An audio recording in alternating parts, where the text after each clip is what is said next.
హల్లెలూయా, హల్లెలూయా. ప్రార్థన చేసుకుందాం. పరిశుద్ధ దేవానికి వందనాలు స్తుతులు చెల్లిస్తున్నాం తండ్రి.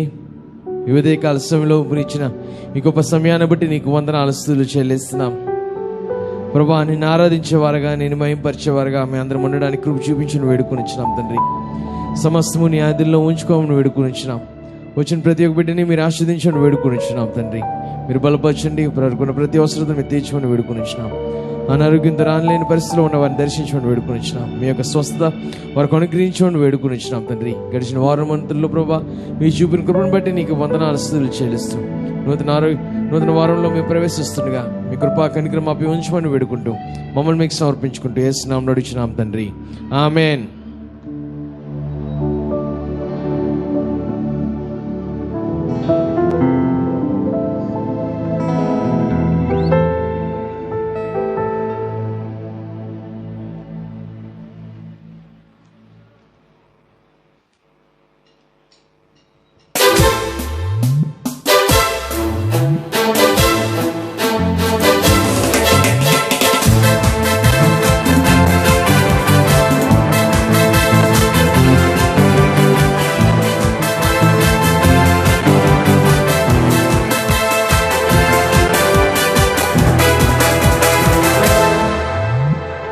యెహోవా ఈరే ప్రభువే చూచుకొను, యెహోవా ఈరే ప్రభువే చూచుకొను, యెహోవా ఈరే ప్రభువే చూచుకొను, యెహోవా ఈరే ప్రభువే చూచుకొను. స్తుతులు నీకే, మహిమ నీకే, మా సర్వం నీవేనయ్యా. స్తుతులు నీకే, మహిమ నీకే, మా సర్వం నీవేనయ్యా. మాకు ఆకలి బాధలైనా మా ప్రభు యెహోవా ఈరే, మాకు కలిమి లేమిలైనా మా ప్రభు యెహోవా ఈరే. మాకు ఆకలి బాధలైనా మా ప్రభు యెహోవా ఈరే, మాకు కలిమి లేమిలైనా మా ప్రభు యెహోవా ఈరే. ఏలియాను పోషించలేదా, నోటి నుండి ధనమీయలేదా, ఏలియాను పోషించలేదా, నోటి నుండి ధనమీయలేదా. స్తుతులు నీకే, మహిమ నీకే, మా సర్వం నీవేనయ్యా. స్తుతులు నీకే, మహిమ నీకే, మా సర్వం నీవేనయ్యా. హల్లెలూయా, హల్లెలూయా. మన పాటల పుస్తకం నుంచి 181 పాట పాడుకుందాం. కృపలను తలంచు ఆయుష్ కాలమంతా ప్రభుని కృతజ్ఞతతో స్తుతించేదనే పాట పాడుకుంటూ దేవుని మహింపరుద్దాం. మన పాటల పుస్తకం నుంచి 151 పాట.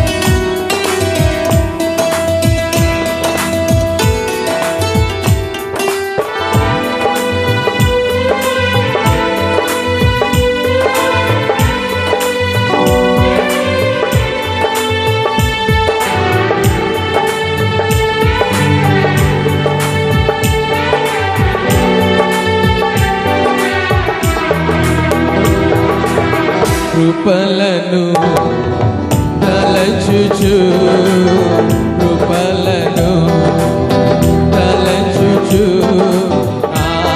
ఆయుష్కాలమంతా ప్రభుని కృతజ్ఞతతో స్తుతింతు. ఆయుష్కాలమంతా ప్రభుని కృతజ్ఞతతో స్తుతింతు. మిమ్మును ముట్టినవాడు నా కంటి పాపను, మిమ్మును ముట్టినవాడు నా కంటి పాపను.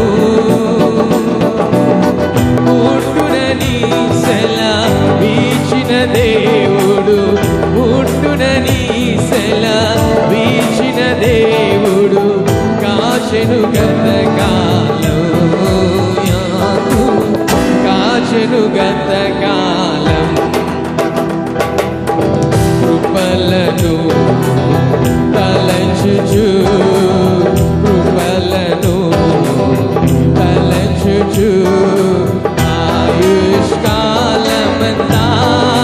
ప్రభుని కృతజ్ఞతతో స్తుతింతు ఆయుష్కాలమంతా ప్రభుని కృతజ్ఞతతో స్తుతింతు రూపింపబడుచున్నా ఏ ఆయుధముండినను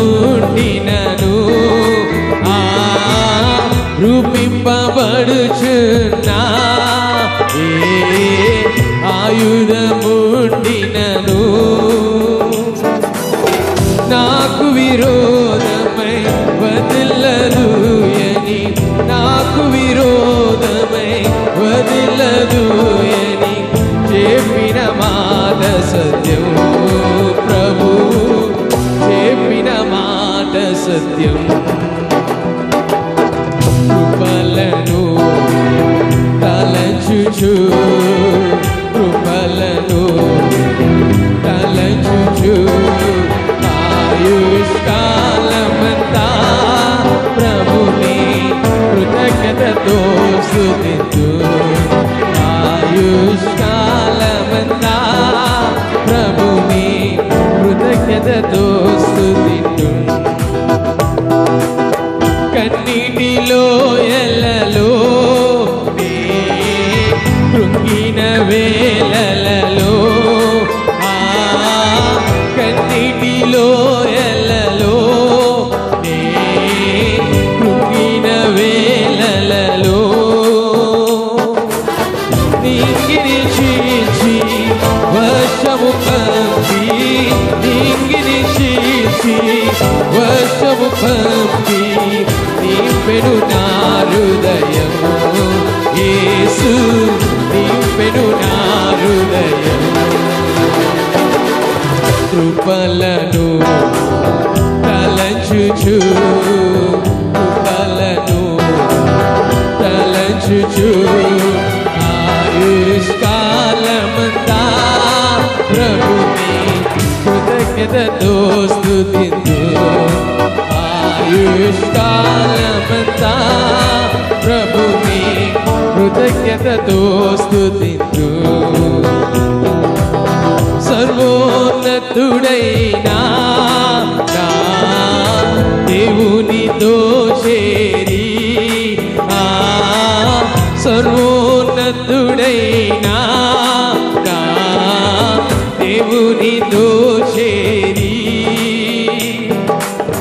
సతతము తన కృప వెల్లడి చేయా సతతము తన కృప వెల్లడి చేయా స్తుతులతో నీవేను ఇలలో స్తుతులతో నీవేను కృపలను తలంచుచు కృపలను తలంచుచు ఆయుష్కాలమంతా ప్రభుని కృతజ్ఞతతో స్తుతింతు ఆయుష్కాలమంతా ప్రభుని కృతజ్ఞతతో స్తుతింతు హల్లెలూయా ఆమేన్ మాకెంతో ఆనందమే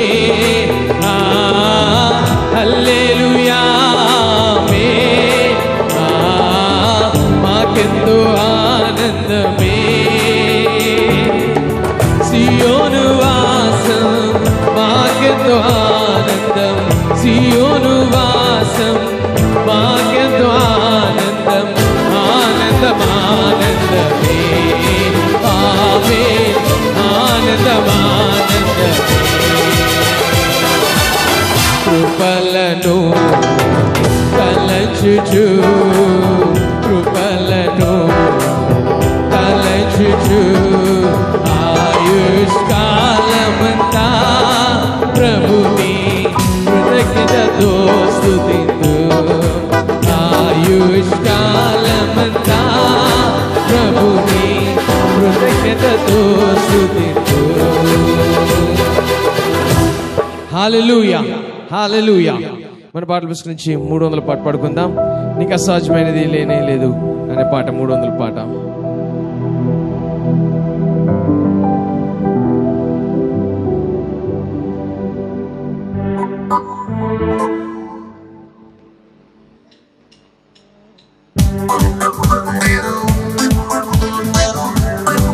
అందరూ చప్పట్లు కొడుతూ దేవుని ఆరాధిస్తూ పాడదాం.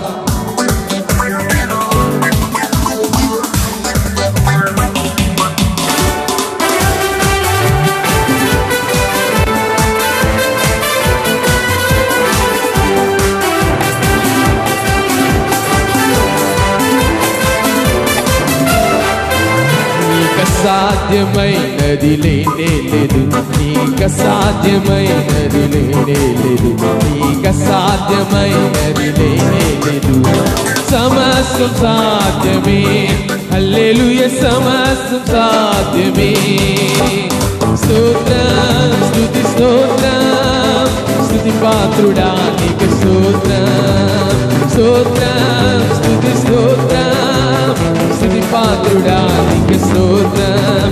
నీకు సాధ్యమైనది లేనే లేదు, నీకు సాధ్యమైనది లేనే లేదు, నీకు సాధ్యమైనది లేనే లేదు.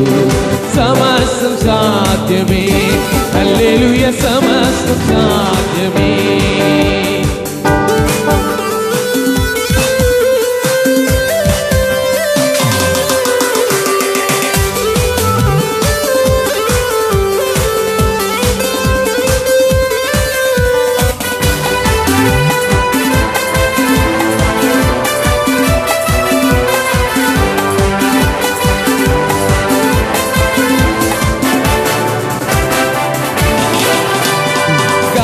తుఫాను సముద్రములనచిన దేవా, గొప్ప దేవా, గగనము చీల్చి మన్నాను పంపిన దేవా, గొప్ప దేవా.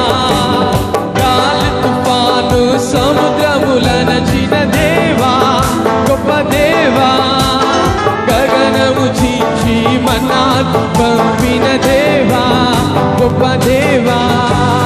తండ్రి నీకే స్తోత్రం, ప్రభువా నీకే స్తోత్రం. తండ్రి నీకే స్తోత్రం, ప్రభువా నీకే స్తోత్రం. నీకు సాధ్యమైనది లేనే లేదు, నీకు సాధ్యమైనది లేనే లేదు, నీకు సాధ్యమైనది లేనే లేదు.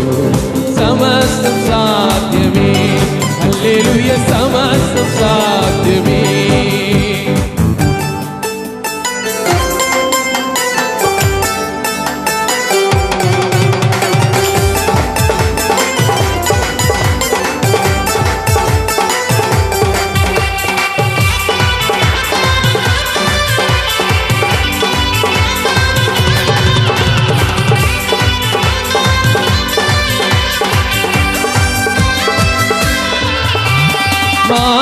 జలములు మధురము చేసిన దేవా, గొప్ప దేవా, మోడైన బ్రతుకును చివరింపజేసిన దేవా, గొప్ప దేవా.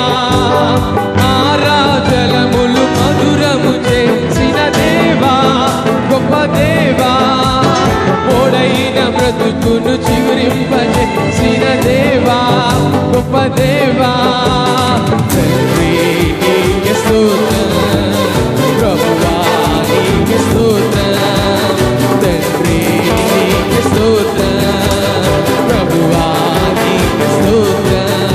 నీకు సాధ్యమైనది లేనే లేదు, నీకు సాధ్యమైనది లేనే లేదు, నీకు సాధ్యమైనది లేనే లేదు.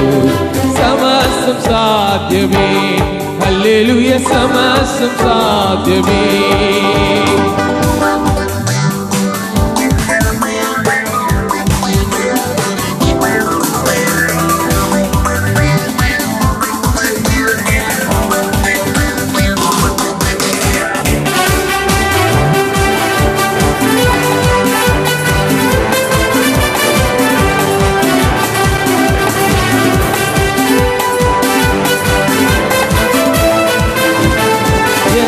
సముద్రము పాయలు చేసిన దేవా,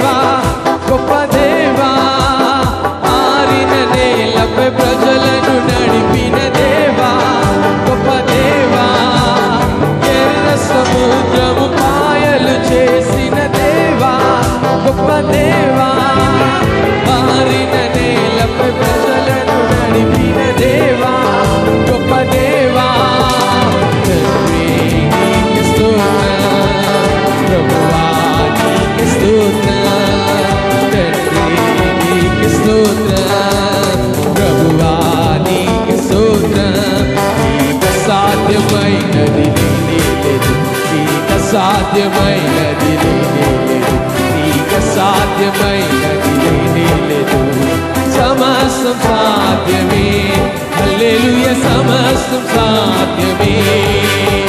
స్తోత్రం నీకు స్తోత్రం, స్తుతి పాత్రుడా నీకు స్తోత్రం, స్తోత్రం స్తుతి స్తోత్రం, స్తుతి పాత్రుడా నీకు స్తోత్రం, స్తోత్రం స్తుతి స్తోత్రం, స్తుతి పాత్రుడా నీకు స్తోత్రం, స్తోత్రం స్తుతి స్తోత్రం, స్తుతి పాత్రుడా నీకు స్తోత్రం. హల్లెలూయా, హల్లెలూయా. ఈ సమయంలో కొత్త పాట పాడుకుందాం. నా బలమంతా నీవేనయ్యా అనే పాట చాలా సులువైన పాటే. మొదటిసారి మేము పాడతాం, రెండోసారి మాతో కలిసి పాడవలసిందిగా ప్రేమతో మనం చేస్తున్నాను.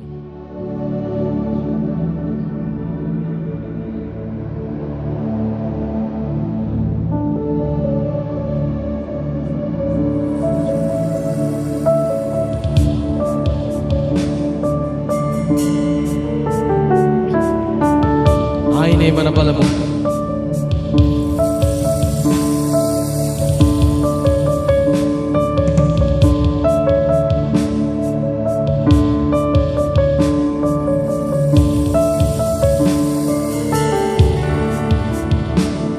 నా బలమంతా నీవేనయ్యా,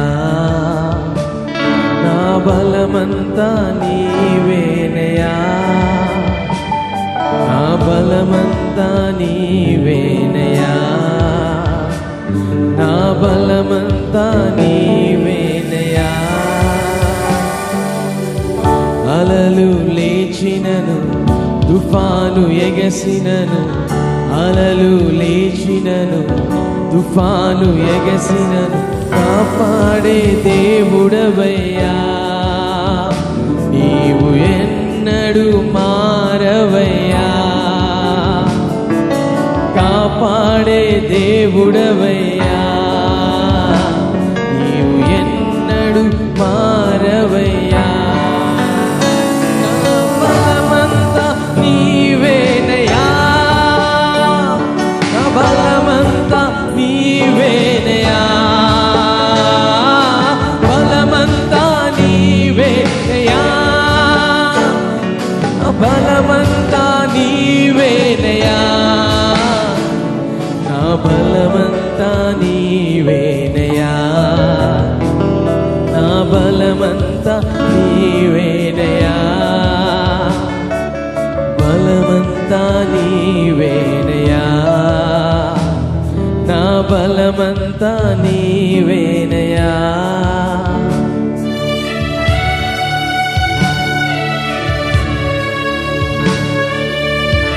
సోలిన వేళలో బలము లేనప్పుడు ఆదరించి నడిపించిన వాడు ఆయన, మన బలపరుచిన వాడు ఆయన, మనల్ని కాపాడు వాడు ఆయనే.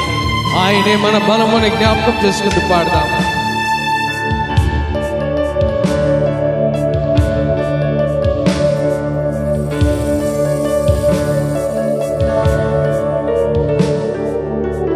సోలిన వేళల బలము లేనప్పుడు, సోలిన వేళల బలము లేనప్పుడు ఆదరించి నడిపావయ్యా, యెహోవా షాబోత్ నీవే, నన్ను ఆదరించి నడిపావయ్యా, యెహోవా షాబోత్ నీవే,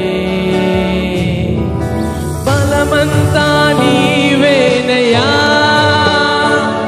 నా బలమంతా నీవేనయ్యా, బలమంతా నీవేనయ్యా, నా బలమంతా నీవేనయ్యా, నా బలమంతా నీవేనయ్యా, నా బలమంతా నీవేనయ్యా, బలమంతా నీవేనయ్యా, మా బలమంతా నీవేనయ్యా.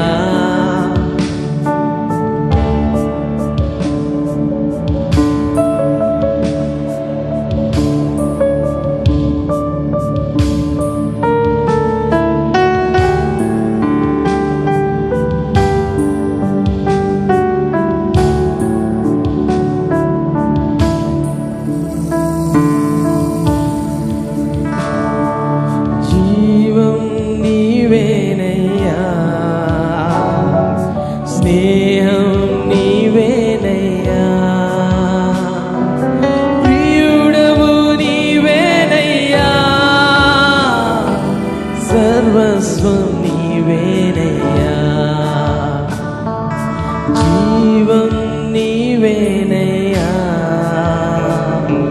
స్నేహం నీవేనయ్యా, ప్రియుడవు నీవేనయ్యా, సర్వస్వం నీవేనయ్యా, జీవం నీవేనయ్యా, స్నేహం నీవేనయ్యా, ప్రియుడవు నీవేనయ్యా, సర్వస్వం నీవేనయ్యా, జీవం నీవేనయ్యా, స్నేహం నీవేనయ్యా, ప్రియుడవు నీవేనయ్యా, సర్వస్వం నీవేనయ్యా, బలమంతా నీవేనయ్యా, మా బలమంతా నీవేనయ్యా, బలమంతా నీవేనయ్యా, మా బలమంతా నీవేనయ్యా, బలమంతా నీవేనయ్యా, మా బలమంతా నీవే. అందులో లేచి పెడదాం.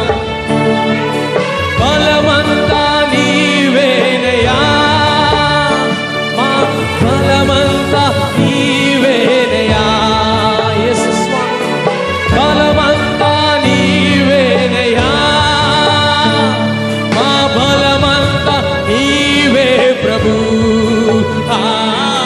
బలమంతా నీవేనయ్యా, మా బలమంతా నీవేనయ్యా, మా బలమంతా నీవేనయ్యా, బలమంతా నీవేనయ్యా, బలమంతా.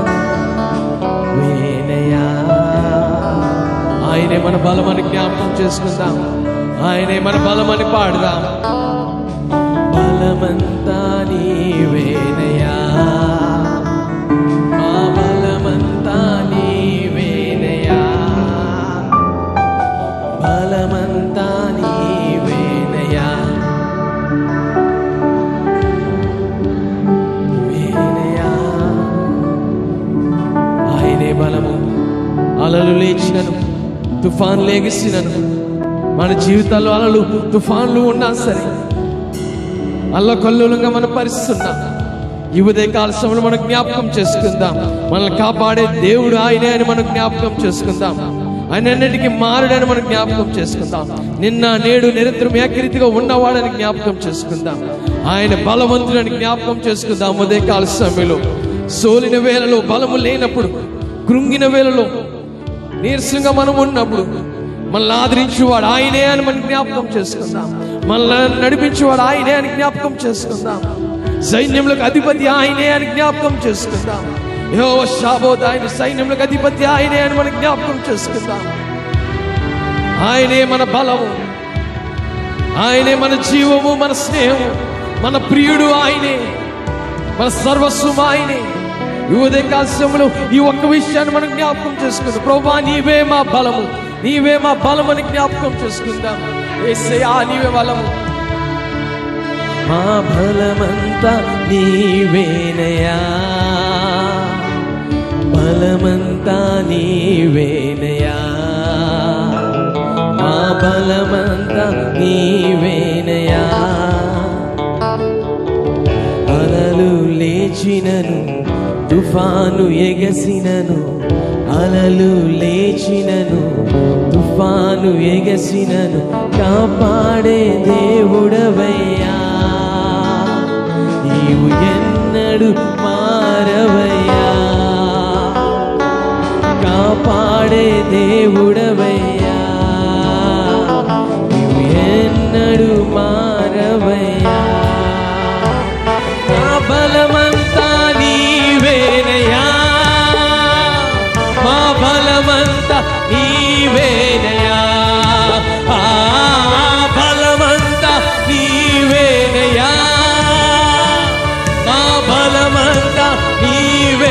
స్వామి. బలమంతా నీవేనయ్యా, మా బలమంతా నీవేనయ్యా, బలమంతా నీవేనయ్యా, మా బలమంతా నీవేనయ్యా, బలమంతా నీవేనయ్యా, మా బలమంతా నీవేనయ్యా, మా సర్వము నీవేనయ్యా, మా సర్వము నీవేనయ్యా, విజయము నీవేనయ్యా, మా విజయము నీవేనయ్యా, మా బలమంతా నీవేనయ్యా, నా బలమంతా నీవేనయ్యా, నా బలమంతా నీవేనయ్యా, నా బలమంతా నీవేనయ్యా. అందరూ చెబుదా, నా బలమంతా నీవేనయ్యా, మా బలమంతా నీవేనయ్యా, మా బలమంతా నీవేనయ్యా, మా బలమంతా నీవేనయ్యా, మా బలమంతా నీవేనయ్యా, మా బలమంతా నీవే ప్రభు,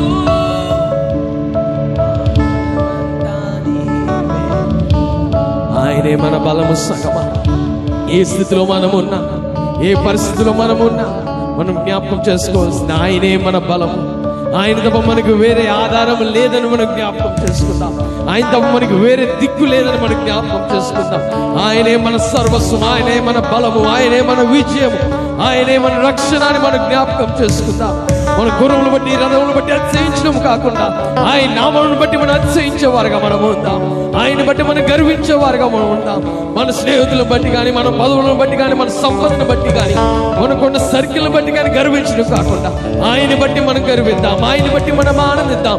ఎందుకంటే ఆయన బలవంతుడు, ఆయన సజీవుడు, ఆయన నిజమైన దేవుడు. ఆయన తప్ప మనకి వేరే దేవుడు లేడు, ఆయన తప్ప మనకి వేరే దిక్కు లేదని మనం జ్ఞాపకం చేసుకుందాం. మనల్ని కాపాడేవాడు ఆయన, మనల్ని నడిపించేవాడు ఆయన. ఆయనే మన ప్రియుడు, ఆయనే మన సర్వస్వం మనం జ్ఞాపకం చేసుకుందాం. మన సర్వము ఆయనకి సమర్పించుకుందాం. ఉదయకాల సమయంలో ప్రభువా నీవే మా బలము, మేము బలహీనులు కానీ నిన్ను బట్టి మేము బలవంతులు ప్రభువా, నీ బట్టి మేము బలవంతులు. హల్లెలూయా, హల్లెలూయా, హల్లెలూయా. తండ్రి నీకే వందనాలు చెల్లిస్తున్నాం, మా సర్వము మీకు సమర్పించుకుంటున్నాం తండ్రి. మా దేవానికి వందనాలు. నీవే మా బలము దేవా, మా బలమంతా నీవే యేసయ్యా, మా బలమంతా నీవే దేవా, మా సర్వం నీవే, మా విజయము నీవే, మా సంపద నీవే, మా రక్షణ నీవే, మాకున్నదంతా నీవే యేసయ్యా. నీకే వందనాలు చెల్లిస్తున్నాం దేవా. నిన్ను ఆరాధిస్తున్నాం, నిన్ను గణపరుస్తున్నాం తండ్రి, నిన్ను ఆరాధిస్తున్నాం. నువ్వు మారని వాడవు ప్రభా, నీకు వందనాలు చెల్లిస్తున్నాం. ఓ హల్లెలూయా, హల్లెలూయా, హల్లెలూయా. తండ్రి నీకే వందనాలు, నీకే వందనాలు చెల్లిస్తున్నాం. నిన్ను ఆరాధిస్తున్నాం తండ్రి, నిన్ను గణపరుస్తున్నాం. Oh, we worship you, Lord, we worship you.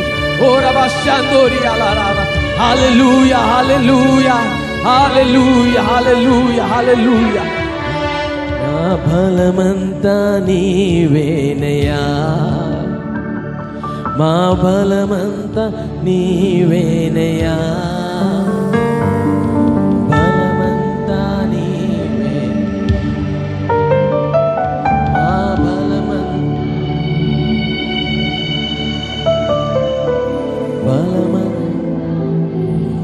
మనం అలా పాడుతుండగా దయచేసి ప్రేరేపించబడిన వరకు ముందుకు వచ్చి ప్రార్థన చేయవలసిందిగా మనం చేస్తున్నా. ప్రభువా నీవే మా బలము అని జ్ఞాపకం. నెహెమ్యా గ్రంథం 3వ అధ్యాయం, నెహెమ్యా గ్రంథం 3వ అధ్యాయం 13-14 వచనాలు చదువుకుందాం. లోయ ద్వారమును ఆపండారా,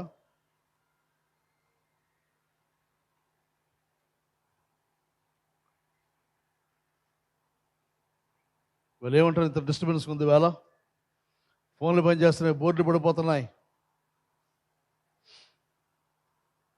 లోయ ద్వారమును హానూనును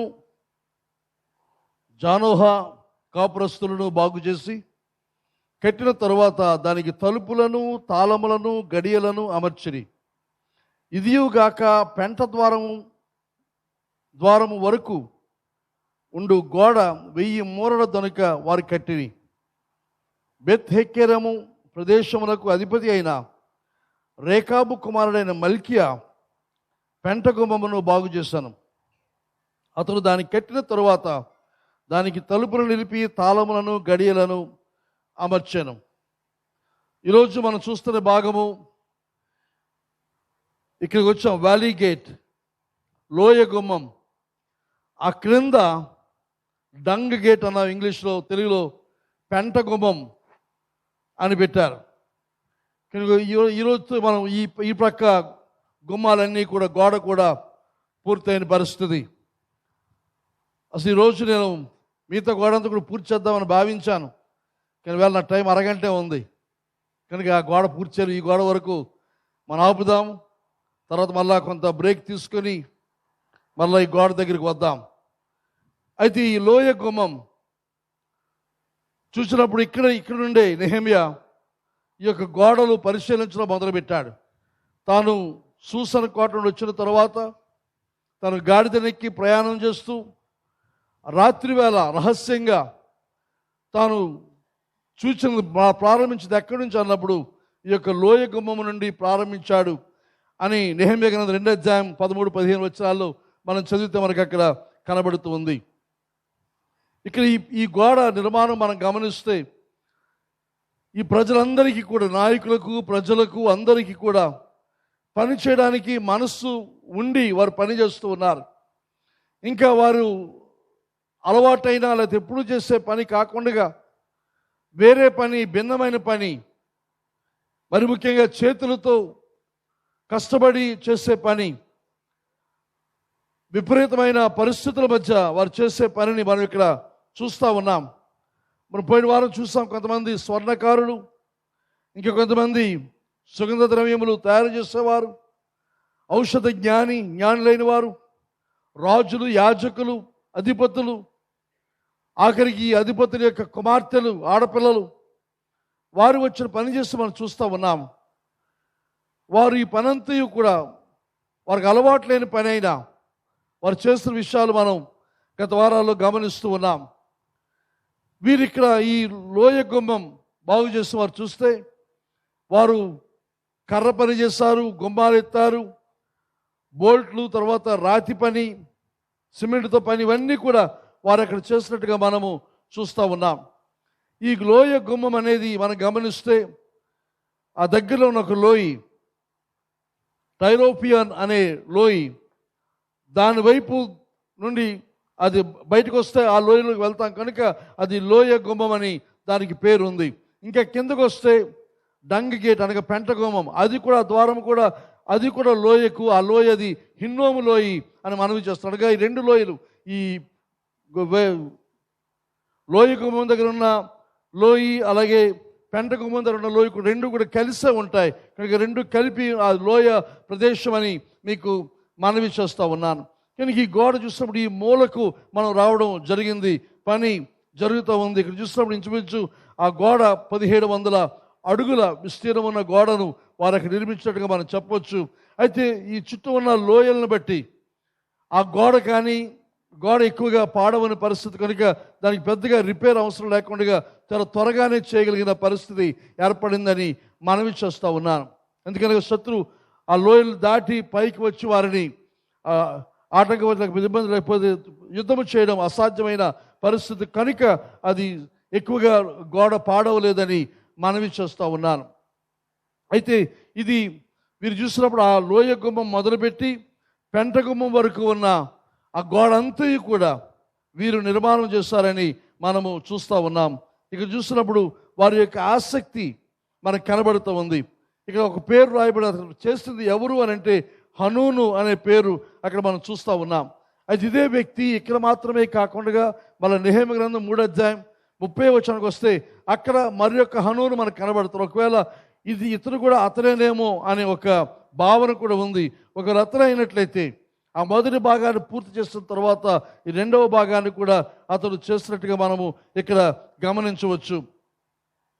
తర్వాత ఈ లోయ మనకు ప్రాముఖ్యంగా మాట్లాడుతున్న సందేశం ఏదనగా, ఈ లోయలో చూస్తే లోయ అనే ఆ భావన మనకు తెలియజేస్తున్న విషయం ఏదనగా, మనం వినయము కలిగి ఉండవలసిన అవసరతల గురించి ఈ లోయ మాట్లాడుతూ ఉంది. దయచేసి ఒకసారి మొదటి పేతురు పత్రిక 5వ అధ్యాయం, మొదటి పేతురు పత్రిక 5వ అధ్యాయము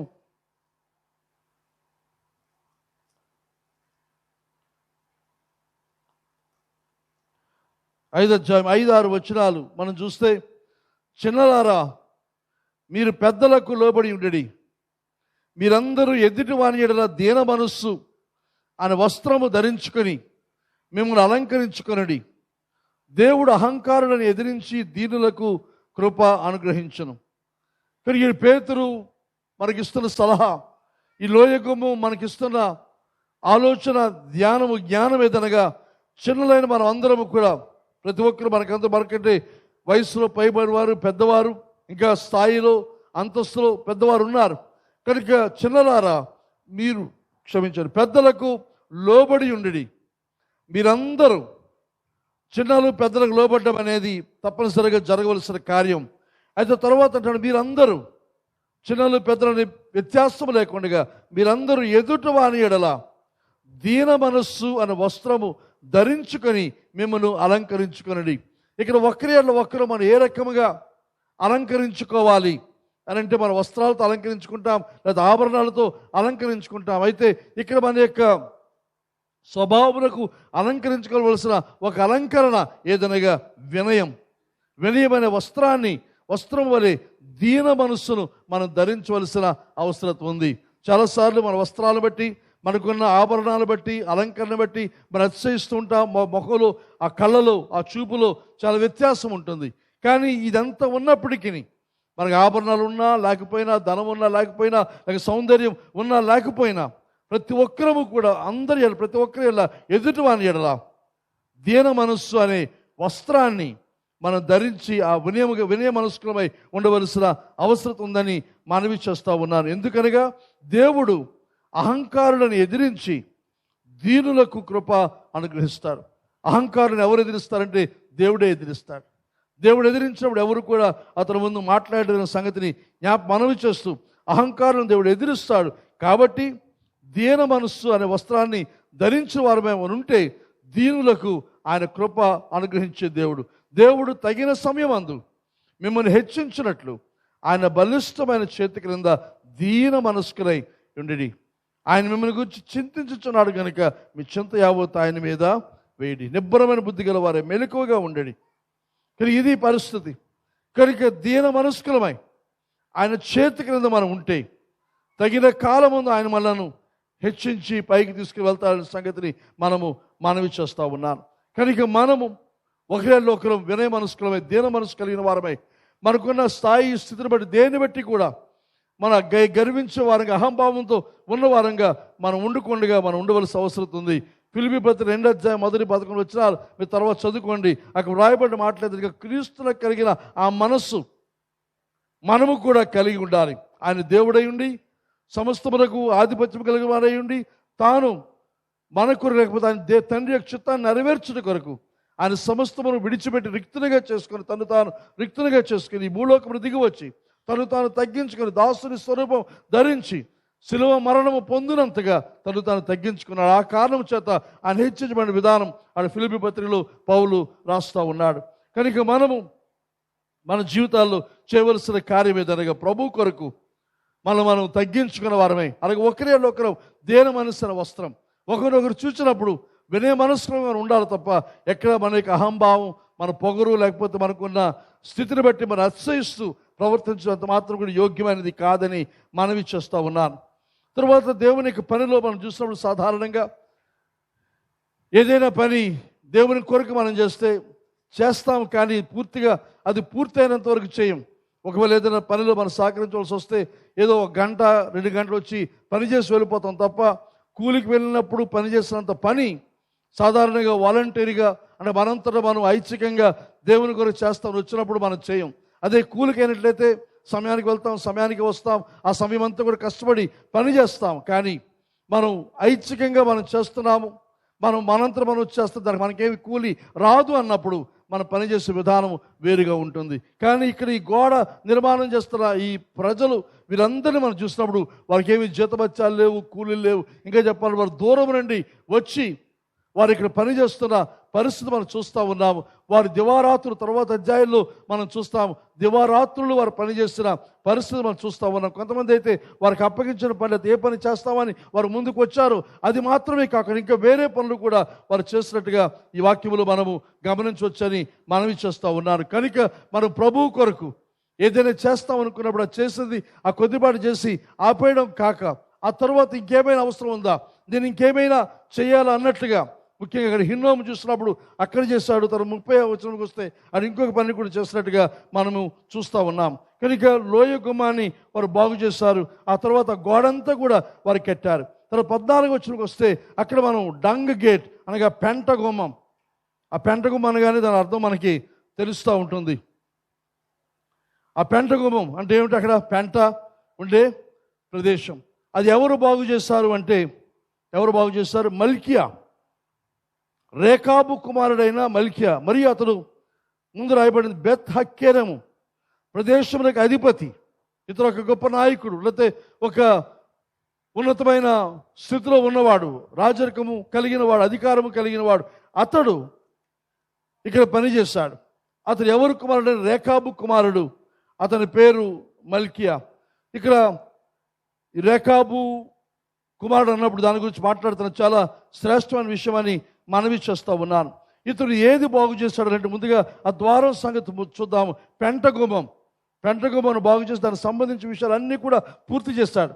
అక్కడ గొర్రెల గుమ్మము తప్ప మిగతా అన్ని గుమ్మాలకు చేయవలసిన పనంతా కూడా అక్కడ పనివారు సంపూర్తి చేశారు. గొర్రెల గుమ్మము దగ్గర ఎలియాషిబ్ మాత్రం తలుపులు బిగించాడు, కానీ గెడలు గొల్లాలు పెట్టడం వదిలేశాడు. అది కారణంతో తనగా వేరే దురుద్దేశంతో అది వదిలేస్తాడన్న సంగతి అంతకుముందే మనం చెప్పాను. కానీ మిగతా ద్వారములన్నీ కూడా సంపూర్తి చేసి వారు వెళ్ళినట్టుగా వాక్యమందు మనము చూస్తూ ఉన్నాం. అయితే పెంటగుమ్మం వచ్చే సమయానికి ఆ తరువాత వచ్చే పెంటగుమ్మం నుండి బయటకు వస్తే మనం ఎక్కడికి వెళ్తామనగా హిన్నోము లోయకి వెళ్తామని మనవి చేస్తూ ఉన్నాను.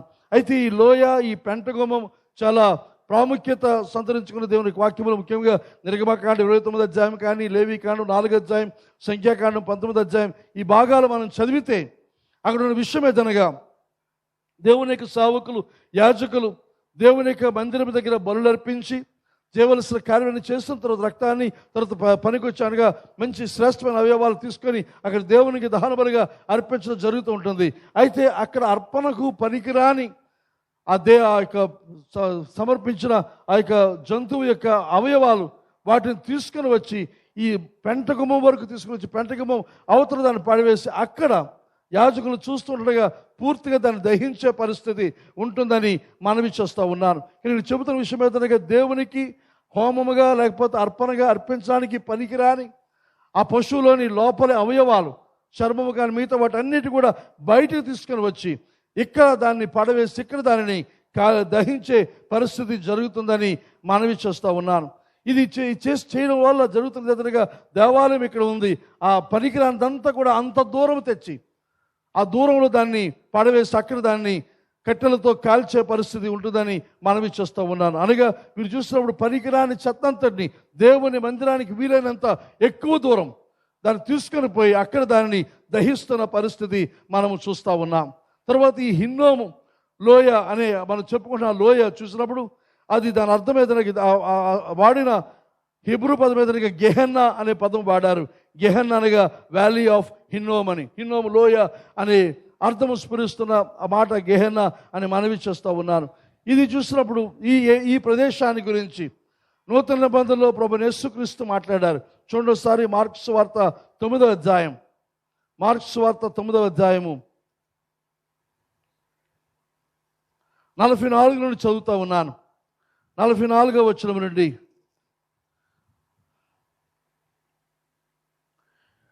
మన తెలుగులో 43 కనిపిస్తాడు. నీ చెయ్యి నిన్ను అభ్యంతరపరిచిన యెడల దానిని నరికివేయము. నీవు 2 చేతులు కలిగి నరకములోని ఆరని అగ్నిలోనికి పోవుట కంటే అంగహీనుడివై జీవములో ప్రవేశించడం మేలు. నీ పాదము నిన్ను అభ్యంతరపరిచేలా దానిని నరికివేయము. 2 పాదములు కలిగి నరకములో పడవేయబడుట కంటే కుంటివాడవై నిత్య జీవములో ప్రవేశించడం మేలు. నీ కన్ను నిన్ను అభ్యంతరపరిచేలా దాన్ని తీసి పారవేయము. 2 కన్నులు కలిగి నరకములో పడవేయబడుట కంటే ఒంటి కన్ను గలవాడై దేవుని రాజ్యంలో ప్రవేశించడం మేలు. నరకమున వారి పురుగు చావదు, అగ్ని ఆరదు. ప్రతివానికి సరిపోదు. నరకమున వారి పురుగు చావదు, అగ్ని ఆరదు. దేని గురించి మాట్లాడుతున్నాడు ప్రభు అంటే, నరకం అని చెబుతున్న ప్రదేశం ముఖ్యంగా ఈ హిన్నోము లోయ, లేకపోతే ఈ యొక్క గెహెన్నా గురించి ప్రభు మాట్లాడుతున్నాడు. ఇది నరకము కూడా ఇలాగే ఉంటుంది. నిత్యము ఆరని అగ్ని అక్కడ మండుతూ ఉంటుంది. అందులో ఉన్న పురుగు లేక జీవి చావని స్థితి, యాతన పడుతున్న పరిస్థితి గురించి ప్రభు ఇక్కడ వివరించాడు. కనుక పెంటగుమము ఆ లోయ ఉన్న పరిస్థితి అదే అని మనవి చేస్తూ ఉన్నాను.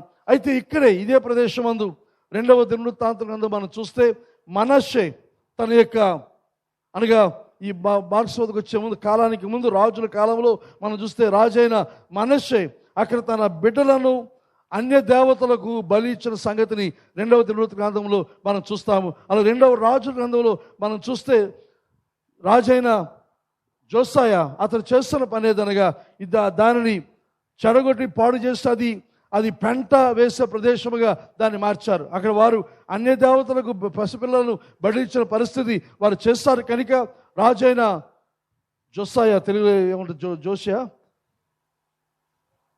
అతడు దానిని బాగు చేసి శుభ్రం చేసి దాన్ని పూర్తిగా పెంట ప్రదేశముగా, పనికిరాని వాటిని కాల్చే ప్రదేశముగా దాన్ని మార్చాడని మనవి చేస్తూ ఉన్నాను. కానీ మీరు చూస్తున్నప్పుడు మానవ వ్యర్థాలు లేదా పశువుల యొక్క వ్యర్థాలు, పనికిరాని వాటిని తీసుకుని వచ్చి ఆ గుమ్మము గుండా బయటకు వచ్చి బయట పాడవేసే పరిస్థితి అని మనవి చేస్తూ ఉన్నాను. కానీ ఇదంతా మనకి దేన్ని సూచిస్తూ ఉందనంటే, ప్రతి ఒక్కరూ కూడా వ్యక్తిగతముగా దేవుని యొక్క పట్టణాన్ని, దేవుని యొక్క మందిరాన్ని, దేవుని నివసిస్తున్న ఆ పట్టణాన్ని పాడు చేసే వాటి అన్నిటి కూడా బయటికి తీసుకుని వచ్చి అదేమాత్రం దేవుని మందిరానికి, దేవుని యొక్క పట్టణానికి ఏమాత్రము పాడు చేసే పరిస్థితి, కంపు కొట్టే పరిస్థితి లేకుండా ఉన్నట్లు దాన్ని నాశనం చేయడానికి ఆ పెంట గుమ్మం ద్వారా బయటకు వచ్చి దాన్ని అక్కడ దహించే పరిస్థితి ఉంటుందని మనవి చేస్తూ ఉన్నాను. దయచేసి నూతన నిబంధనలు 2 కొరింథీ పత్రిక 7వ అధ్యాయం 2 కొరింథీ పత్రిక 7వ అధ్యాయము 1వ వచనం మనం చూద్దాం. ప్రియులారా, మనకి ఈ వాగ్దానములు ఉన్నవి గనుక దేవుని భయముతో పరిశుద్ధతను సంపూర్తి చేసుకొనొచ్చు. శరీరమునకును ఆత్మకును కలిగిన సమస్త కల్మషం నుండి మనల్ని పవిత్రులుగా చేసుకుందాం. కానీ ఈ వాక్యాన్ని బట్టి, లేకపోతే ఈ యొక్క పెంటగుమ్మను బట్టి మనం నేర్చుకోవలసిన ప్రాముఖ్యమైన పాఠం ఏదనగా, మనం శుద్ధి చేసుకోవాలి. దేవుని యొక్క మందిరానికి, దేవుని యొక్క ప్రజలకు అంటకుండా మనం దూరంగా దాన్ని తీసుకుని పోవలసిన అవసరం ఉంది. ఇది సంఘంలో చాలా ప్రాముఖ్యమైన మనవి చేస్తూ ఉన్నాను. చాలాసార్లు మనకు అంటిన మకిలి, మనలో ఉన్న చెత్త, లేదా మనం విసర్జించిన వాటిని చాలామంది చేస్తున్న పెద్ద పొరపాటు ఏదనగా ఈ మందిరం దగ్గరే దాన్ని కడుక్కోవడానికి చూస్తూ ఉన్నారు.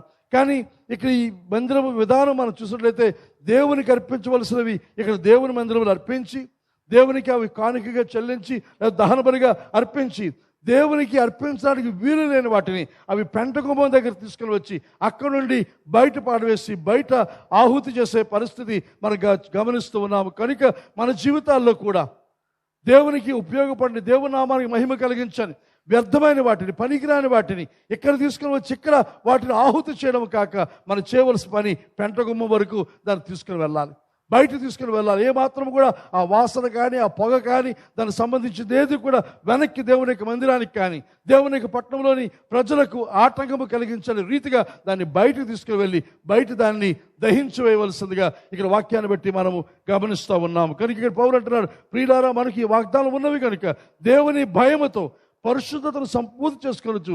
శరీరమునకును ఆత్మకును కలిగిన సమస్త కల్మషను నుండి మనల్ని పవిత్రులుగా చేసుకుందాం. ప్రతి కల్మషం నుండి, ప్రతి దుష్టత్వాన్ని, ప్రతి చెడుతనాన్ని మనం కడుక్కుందాం. మరలా చెబుతున్నాను, దయచేసి ఎక్కడ కడుక్కోకండి. అర్థమైంది కదా? ఇక్కడ కడుక్కోకండి. కడుక్కోవలసి దీనికి దూరంగా, వెలుపల సంబంధం లేకుండా, వాసన కానీ దాని ప్రభావం ఏమాత్రం కూడా దేవుని మందిరానికి కానీ దేవుని పట్టణంలోనికి కానీ రాకుండా మనం చేయవలసిన అవసరం ఉందని మనవి చేస్తూ ఉన్నాను. 1 యోహాను పత్రిక 1వ అధ్యాయం 9వ వచనం. మన పాపములను మనం ఒప్పుకొని ఎడల ఆయన నమ్మదగిన వాడును, నీతిమంతుడు గనుక ఆయన మన పాపములను క్షమించి సమస్త దుర్నీతి నుండి మనల్ని పవిత్రులుగా చేయను. మన దేవుని ఎదుట మన పాపములు ఒప్పుకోవాలి. ఒకరితో ఒకరు మనం పాపం చేస్తుంటే వారి ఎదుట మన పాపాలు ఒప్పుకొనవలసిన అవసరం ఉంది. అయితే ముందుగా దేవుని దగ్గర మనం సరి అవ్వాలి, దేవుని దగ్గర సమాధానం పడాలి. ఎందుకనగా ప్రతి పాపం మొదలు దేవునికి వ్యతిరేకంగా మనం చేస్తున్నాం, ఆ తర్వాత ఇంకెవరికైనా వ్యతిరేకంగా జరుగుతుంది కనుక ముందుగా దేవునితో సరి చేసుకొని ఆ తర్వాత ఎవరికి వ్యతిరేకంగా పాపం చేస్తామో వారితో మనం సరి చేసుకోవలసిన అవసరం ఉంది. కనుక ఈ పెంటకు మనం సూచిస్తుంది ఎదురుగా మన పెంటను తీసి అవతల పడేయమని. మన పెంట వలన దేవుని మందిరానికి కలంకం రాకూడదు. మన పెంట వలన దేవుని యొక్క పట్టణానికి ఇబ్బంది కలగకుండా మన జీవితాలు సరి చేసుకోవలసిన అవసరం ఉందని మనవి చేస్తూ ఉన్నాను. తర్వాత ఈ పెంట గుమ్మం చూసినట్లయితే ఎవరైనా పెంట గుమ్మం బాగు చేయడానికి ఇష్టపడతారా? ఆ గుమ్మం బాగుంటుంది, గొర్రెల ద్వారం బాగుంటుంది, ఈ మత్స్య ద్వారం బాగుంది, అలాగే పాత గుమ్మం కూడా బాగుంటుంది, అలాగే లోయ గుమ్మం కూడా బాగుంటుంది, ఇంకా తర్వాత అడ్డొచ్చు గుమ్మాలు ఇంకా బాగుంటాయి. కానీ పెంట గుమ్మానికి బాగు చేయడానికి ఎవరు కూడా సాధారణంగా మనం ఇష్టపడము. చర్చ అంతా తుట్టడం బాగుంటుంది, కానీ ఆ లేవట్గా శుభ్రం చేయాలంటే అది అసలైన పని. అది చేసిన వారు ఎంత బాధపడిపోతారో, ఎంత కష్టపడిపోతారో మనకి విన్నా కూడా చర్చకు నిలబడి బాధపడిన సందర్భాలు మనం చూస్తూ ఉన్నాం. ఎందుకంటే పెంట గుమ్మం, పెంట అంటే పెంట మొత్తం ఈ గోడంతా పెంట అనుకోండి, కానీ అక్కడ ఇంకా పెంటకి స్పెషలైజేషన్ అక్కడ ఉంటుంది. కనుక ఆ ప్రదేశాన్ని ఎవరు బాగు చేస్తారంటే 14 వచనం చూస్తున్నాం. ఎవరతను? బెత్హెకెరేము ప్రదేశంలోకి అధిపతి. ఆ హోదాను మీరు గమనించాలి. ఒక ప్రదేశానికి, ఒక ప్రాంతానికి అధిపతి. ఆ ప్రాంతానికి ఒకవేళ మన పాలకొండ ఎలక్షన్స్ అయిపోయి కనుక చైర్మన్ లేకపోతే మేయర్ అలాంటి వ్యక్తి తను ఏం చేస్తాడు? పెంట గుమ్మాన్ని ఎంచుకున్నాడు. పెంట గుమ్మాన్ని బాగు చేయడానికి అతడు ముందుకు వచ్చిన పరిస్థితి మనము చూస్తూ ఉన్నాం. తర్వాత ఇక్కడ చూస్తే ఇంతవరకు ఇద్దరు మనుషులు మనకు కనబడతారు, కానీ ఈ పెంట గుమ్మ ఒక్కడే ఉన్నాడు, మిగతా లేరు. ఒక్కడే పనిచేసి మనం చూస్తా. అంటే ఒక్కడంటే తాను వచ్చాడు, తన బాధ్యత తీసుకున్నాడు, తన ప్రజలు తన ఊరి వారు కూడా వచ్చి ఉంటారు, కానీ ప్రాముఖ్యమైన వ్యక్తి తానే. ఇంకొక వ్యక్తి తనకు సహాయంగా అండగా లేడు అనే సంగతిని ఇక్కడ మీకు జ్ఞాపకం చేస్తూ ఉన్నాను. తను ఒక్కడే ఆ పనిని పూనుకున్నట్టుగా వాక్యంలో మనము చూస్తూ ఉన్నాం. అయితే ఇతను తండ్రి చూస్తే అతని తండ్రి పేరు రేకాబు. ఈ రేకాబు అన్నప్పుడు మనం ఆ తండ్రి పేరును బట్టి ఆ కుటుంబం యొక్క విధానం ఏమిటో మనకు అర్థమవుతుంది. అయితే రేకాబు ఎవరు అని మనం చూస్తే ఇతని గురించి న్యాయాధిపతుల గ్రంథం 1వ అధ్యాయం మనం చదువుతారు. మనకు కనబడే విషయం ఏదనగా ఈ రేకాబు అనేవాడు కెనీయుడు, అతను మిద్యానీయుడు. ఆ కెనీయులుగా సంబంధించి కెనైట్స్ అండ్ మిద్యనైట్స్. ఇతను ఎవరనగా మోషేకి మామ యొక్క కుటుంబానికి చెందినవారు ఈ రేకాబీయులు అని మనవి చేస్తూ ఉన్నాను. న్యాయాధిపతుల గ్రంథం 1వ అధ్యాయం 16వ వచనం చూస్తే అక్కడ మనకు కనబడతారు. ఆ తర్వాత మరలా ఎక్కడ మనం చూస్తామనంటే యెరెమీయా గ్రంథం 35వ అధ్యాయంలో మనం చూస్తే ఒక శాస్త్రమైన భాగం. మీరు ఇంటికి వెళ్ళిన తర్వాత చదివితే బాగుంటుంది. వీలైతే నేనే చదివి చూస్తాను. ఇక్కడ వివరించే సమయం చాలదేమో. 35వ అధ్యాయం, యెరెమీయా గ్రంథం 35వ అధ్యాయం. ఈ రేకాబీయుల గురించి దేవుడు ఇశ్రాయేలులకు ఒక గొప్ప పాఠాన్ని నేర్పించడానికి రేకాబీయులు వాడాడు. రేకాబీయులు మనం చూస్తున్నాం కదా, మిద్యాను కెనియా ప్రాంతానికి చెందినవారు. మోషే యొక్క భార్య ద్వారా బంధుత్వం కలిసింది తప్ప వారు ఇశ్రాయేలీలు కాదు. కానీ దేవుని ఎరిగిన వారు, దేవుని నమ్మిన వారు, అయితే బయట ఉన్నవారు. అయితే వారిని తీసుకొని దేవుడు ఇశ్రాయేలు జనాంగానికి ఒక పాఠం నేర్పించాలని ఆశించి 35వ అధ్యాయం, యెరెమీయా గ్రంథం 35వ అధ్యాయం 2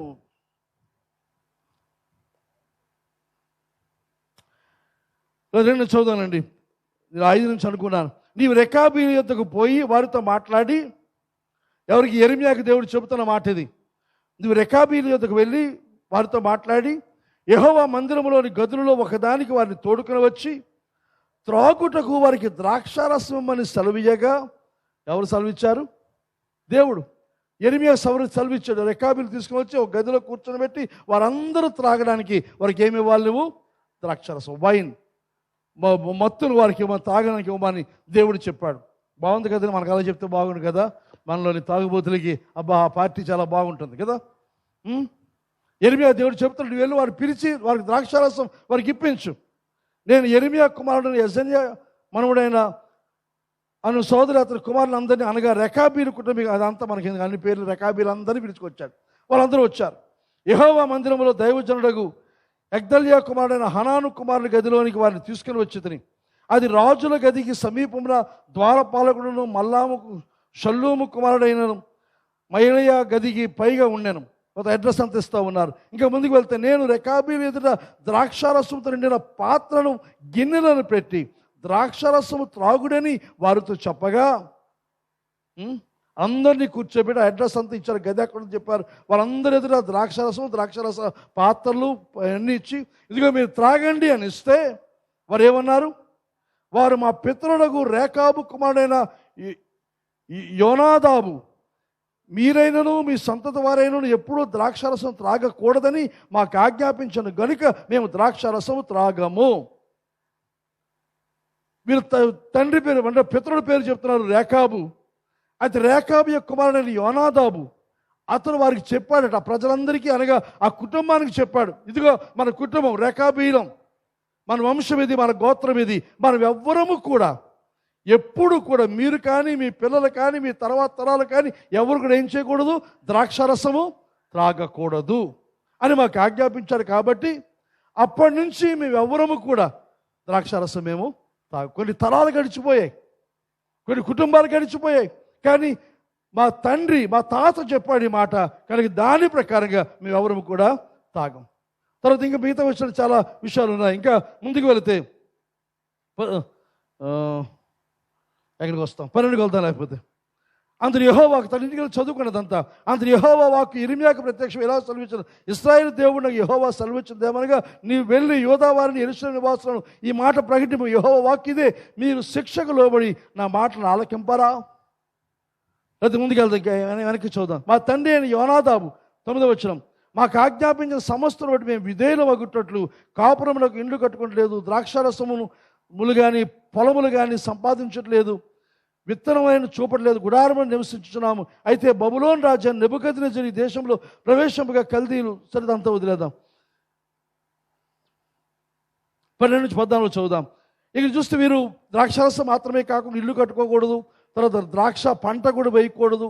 దానికి కారణాలు ఉన్నాయి, కానీ వివరించడానికి సమయం లేదు. కానీ ఆ పితరుడు చెప్పిన మాటను అనుసరించి వారు కొన్ని వందల సంవత్సరాలు గతించిన దాన్నే పాటిస్తూ ఉన్నారు. అయితే దేవుడు ఎందుకు వీరిని ఈ రకంగా పరీక్షిస్తున్న వచ్చి ద్రాక్షారసం దేవుని మందిరంలో ఎందుకు ఇచ్చాడు అంటే, వారిని బట్టి ఇశ్రాయేలులకు ఒక పాఠం నేర్పించడానికి అంటున్నాడు. 12వ వచనం మొదలుకొని అంతటి యెహోవా వాక్కు ఇర్మీయాకు ప్రత్యక్షమై ఇలాగూ సెలవించెను, ఇశ్రాయేలు దేవుడు యెహోవా సెలవిచ్చినది ఏమనగా, నీవు వెళ్ళి యూదా వారికి యెరూషలేము నివాసులకు ఈ మాట ప్రకటింపు, యెహోవా వాక్కు ఇదే, మీరు శిక్షకు లోబడి నా మాటలను ఆలకింపరా. ఇదే యెహోవా వాక్కు, ద్రాక్షారసము త్రాగవద్దని రేకాబు కుమారుడైన యోనాదాబు తన కుమారులకు ఆజ్ఞాపించిన మాటలు స్థిరముగా ఉన్నవి. నేటి వరకు తమ పితరుని ఆజ్ఞకు విధేయులై వారు ద్రాక్షారసము తాగకున్నారు. అయితే నేను పెందలకడ లేచి మీతో బహుశ్రద్ధగా మాట్లాడినను, మీరు నా మాట వినకున్నారు. రెకాబు చెప్పిన మాట వారు తదనంతరం వచ్చిన వంశం వారందరూ కూడా బిడ్డలందరూ లోబడుతున్నారు. అయితే నేను మీతో ఎప్పుడు లేచాడు? పెందలకడ లేచి బహుశ్రద్ధగా మీతో మాట్లాడి నేను బోధిస్తూ ఉంటే నా మాట మీరు వినడం లేదు. వారి పితరుడు చెప్పిన మాటను వారు తీసుకొని ఇంతవరకు కూడా ఎంత నమ్మకంగా జీవించారు వాళ్ళు. అయితే నేను స్వయంగా దేవుణ్ణి నేనే వచ్చి మీకు బోధిస్తే పెందలకడనే వచ్చి దగ్గర కూర్చొని ఇది తప్పు ఇది వద్దు అని మీకు చెబితే మీరు లోబడ్డం లేదు. కాబట్టి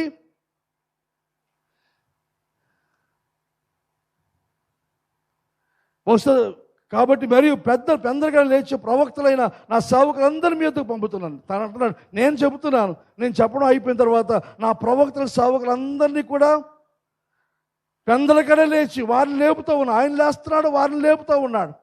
వారందరూ వచ్చే ప్రతివాడును తన దుర్మార్గతను విడిచి మీ క్రియలను చక్కపరుచుకుని ఎడల అన్య దేవతలను అనుసరింపగయు వాటిని పూజింపగయు ఉండిన ఎడల నేను మీకును మీ పితరులకు ఇచ్చిన దేశములో మీరు నివసిస్తురని నేను ప్రకటించితిని గాని మీరు చెవి ఎగ్గిన మాట వినకపోతే. దేవుడు కోరింది ఏమిటి ఇక్కడ? అక్కడైతే రెకాబీలు కోరింది ఎదురుగా మీరు త్రాగవద్దు, ఇల్లు కట్టుకోవద్దు, వ్యవసాయం కూడా ద్రాక్ష పళ్ళు మీరు పండించొద్దు అన్నాడు. కానీ ఇక్కడ దేవుడు ఏం చెప్తున్నాడు, ఏం కోరుతున్నాడు? ఆయన దుర్మార్గతను విడిచి మీ క్రియలు చక్కబరుచుకొని అన్య దేవతలను అనుసరింపక వాటిని పూజింపక ఉంటే ఈ దేశాన్ని మీకు స్థిరముగా నేను నీకు ఇస్తాను. కానీ మీరేం చేస్తారు? వాడిని మీరు పాటించడం లేదు. కనుక 16 వచ్చిన అంటాడు, 19 వచ్చిన అంటాడు, రేకాబు చదువు కూడా, రేకాబు కుమారుడు యెహోనాదాబు కుమారులు తమ తండ్రికి తమకిచ్చిన ఆజ్ఞ నెరవేర్చారు, కానీ ఈ ప్రజలు నా మాట వెనక్కి ఉన్నారు. కాబట్టి ఇశ్రాయేలు దేవుడును సైన్యములకు అధిపతి యెహోవా ఈ మాటలు సెలవిచ్చుచున్నాడు, నేను వారితో మాట్లాడితిని కానీ వారు వినకపోయిరి, నేను వారిని పిలిచితిని కానీ వారు ప్రత్యుత్తరం ఇవ్వకపోయిరి. గనుక యూదా వారి మీదకి యెరూషలేములో నివాసం అందరి మీదకి రప్పించదని నేను చెప్పిన కీడంతయు వారి మీదకి రప్పించుచున్నాను. నా మాట మీరు వినలేదు. ఇక చెప్తున్నాడు, ఆయన అంటున్నాడు, ఇశ్రాయేలు దేవుడును సైన్యములకు అధిపతి యెహోవా అనగా తాను ఎవరో, అనగా తను బయలుదేరి వస్తున్న తన నామం ముందు ప్రకటించబడుతూ ఉంది. ఆ ప్రకటించబడుతున్న నామం ఏమిటి? ఇశ్రాయేలు దేవుడును సైన్యములకు అధిపత్యగు యెహోవా, సర్వశక్తి కలిగిన దేవుడు. అంటున్నాడు, నేను మాట్లాడాను వారు వినలేదు. ఇంకా అంటున్నాడు, పిలిచాను వారిని ప్రత్యుత్తరము ఇవ్వలేదు. కాబట్టి నేను ఏదైతే చెప్పానో, ఏ కీడు, ఏ నష్టం, ఏ శాపం వారి మీదకి వస్తానన్నానో అది జరుగుతుంది అని చెప్పాడు. ఆ తర్వాత అంటున్నాడు, మరియు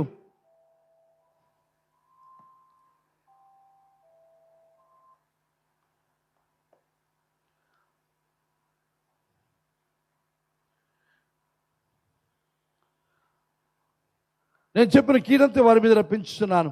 మరియు యెరెమీయా రేకాబీలను చూచిట్లను, ఇశ్రాయేలు దేవుడును సైన్యములకు అధిపతి యెహోవా ఈలాగు సెలవిచ్చుచున్నాడు, మీరు మీ తండ్రి అయిన యెహోనాదాబు ఆజ్ఞకు విధేయులై అతని విధులన్నింటినీ గైకొని అతను మీకు ఆజ్ఞాపించిన సమస్తం అనుసరించున్నారు. కాబట్టి ఇశ్రాయేలు దేవుడును సైన్యములకు అధిపతి యెహోవా సెలవిచ్చినదేమనగా, నా సన్నిధిలో నిలుచుటకు రేకాబు కుమారుడైన యెహోనాదాబుకు సంతానం వాడు ఎన్నడు ఉండక మానడు.